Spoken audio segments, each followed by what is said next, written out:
This area. This tents have been around. We're never going back there. Don't worry. These are called the marketplace. This was the marketplace in the time of the Prophet ﷺ, even before his time, and it remains a marketplace to this day. So if you look in the back, there's a sign. There's a sign that says Mabasat al-Manakha. This was called Souq al-Manakha. This exact area. And this area was one of the two souqs in Medina. So this was Souq al-Manakha means Souq al-Manakha meaning the market of trade goods. Manakh means trade goods. And the other market was by Baqir. And that market was for animals, and obviously you don't put animals next to food. It's not a good idea. So food and clothing was here, animals was by the Baqir area.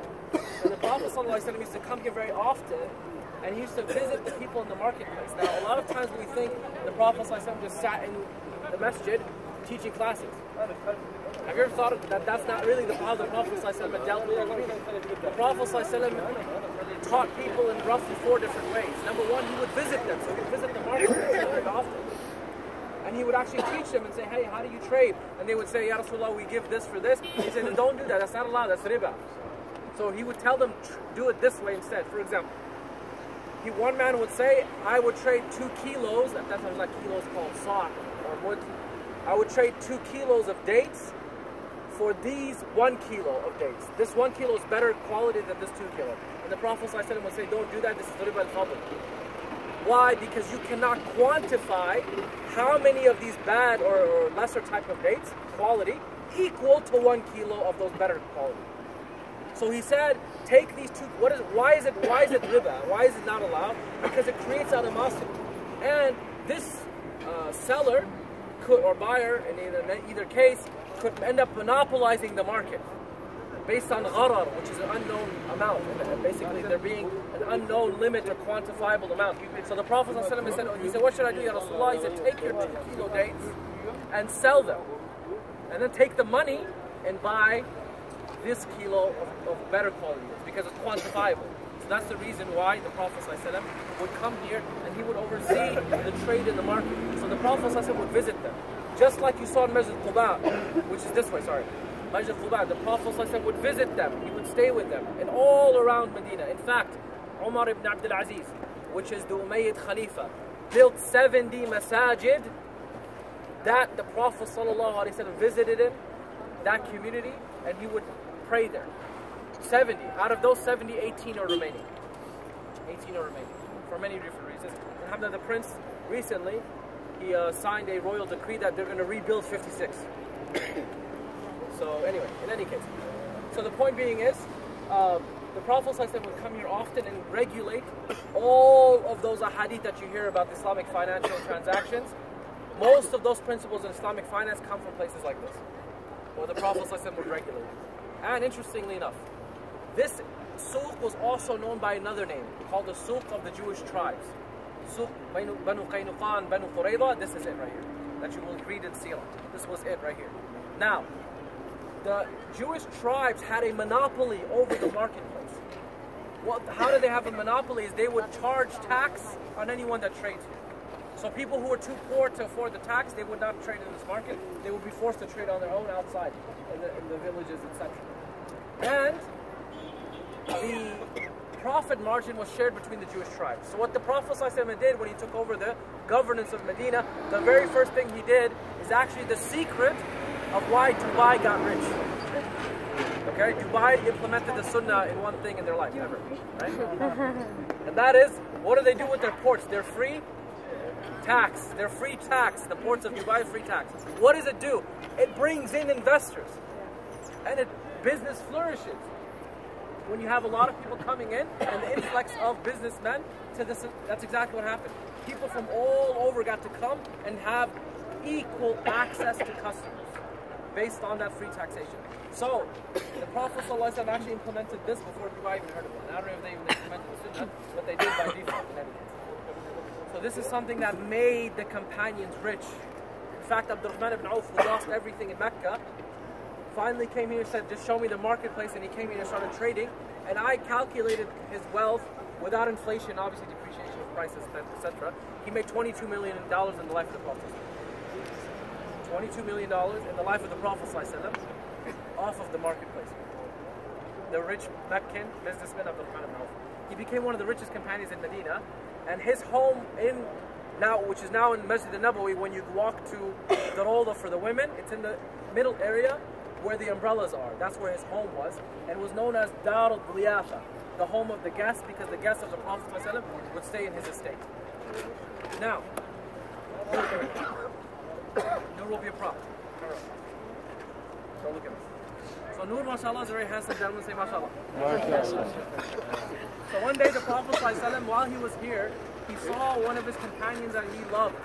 He loved his company, he loved being around him. But this companion, whose name was Zahir radiallahu anhu arda, was known to not look very good. People didn't like how he looked, but Nur looks good, mashallah. So don't turn. So the Prophet ﷺ saw him in this market, turned around one day. So he wanted to play a little trick on Zahir because he loved him so much. So he came up from behind him and he grabbed him. And he started to scream in the marketplace, who wants to take him home as a servant? Who wants to buy him out? And the Prophet is yelling this in the marketplace, and Zahir says, get off of me, I'm not here to sell. And the Prophet is laughing at him. He's saying, no, who wants to buy him? And Zahir says, get off of me, get off of me. Finally he turns around to see who it is. The Prophet hides his face. Then he looks on the other side, and Nabi sallallahu alayhi wa sallam hides his face. And then finally he looks and he sees the face of Rasulullah sallallahu alayhi wa sallam. And he lets his body relax immediately, knowing that the Prophet ﷺ is the one hugging him. And he hugs him from his back. And he says, Ya Rasulullah, even if I were for sale, I'm too ugly for people to buy. He didn't have much self-esteem, right? But the Prophet ﷺ wanted to teach him a lesson. And that he said to him, Ya Zahir, no wallah, you're someone priceless in the sight of Allah.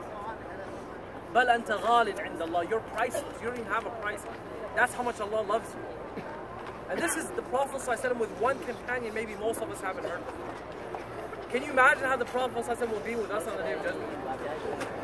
Where he will ask you and you will see him by, and he will ask you your name and what, call you by your name and care for you.